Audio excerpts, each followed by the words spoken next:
Dr. Hodge in 1965 wrote another book. This time, though, in that book, all he talked about were the effects of fluoride on bone and teeth. He did not talk about anything about these CNS effects. But then, Cliff showed me some documents from 1944.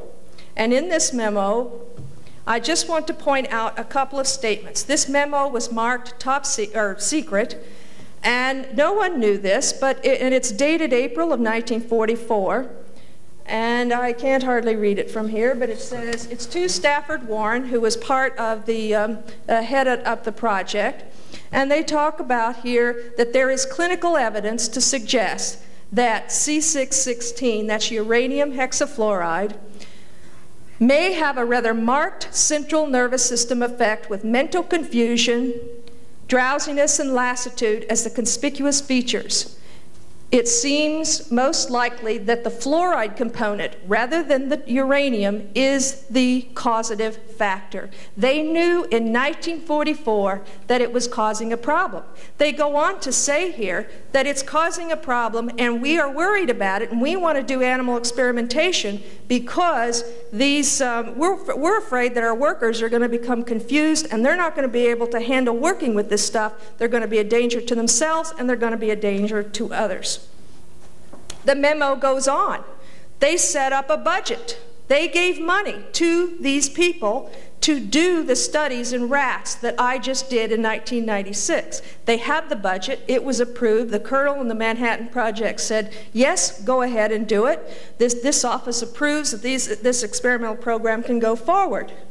Not 6 months later, another memo comes in and it says, if you started those studies on the mental condition in rats, stop them. And if you haven't started them, don't start them at all.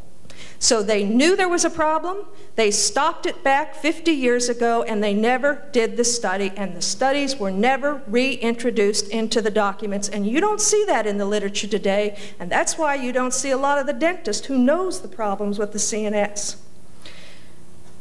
Now, going on, since then I've gone to other literature around the world, and I can tell you in a nutshell. You've mentioned the IQ problems.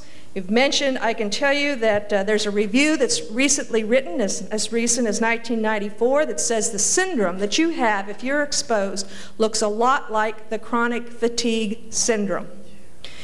Now, I can go back to the 1950s where these people, they talk about their memory loss, they talk about the problems with coordinating their thoughts. These are documented and they do exist, but you can't find them in the literature in the United States. I had to go outside. I had to wait until someone knocked on my door and showed me declassified documents that these problems were known about some time ago.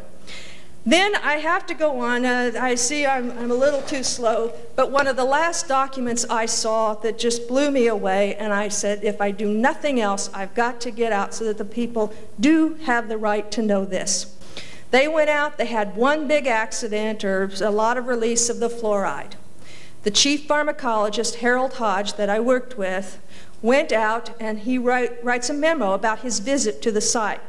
And he says there's no question it's hydrogen fluoride. There's no question that the people are sick. There's no question that the fruit is poisoned. There's no question that the levels were so high that there had to be an agricultural embargo on the fruit, which was stopped. There was no question that people were being poisoned. And then he turns around and says, should we try and alleviate the fear of the public about fluoride by telling them it's good for their teeth? So the next time someone comes up and says to you that fluoride is good for your teeth, if I were you, I would just say no.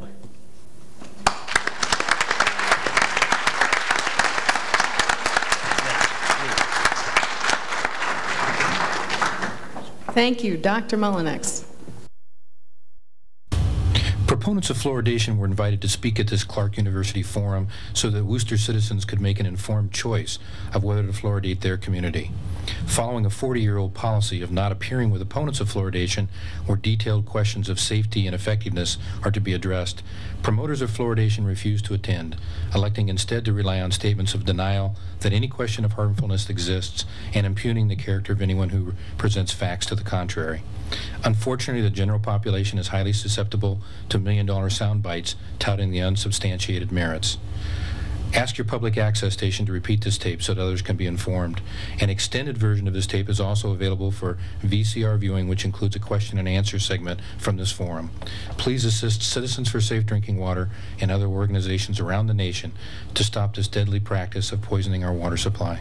In California, another 25 million people will suffer from fluoridation unless we act now.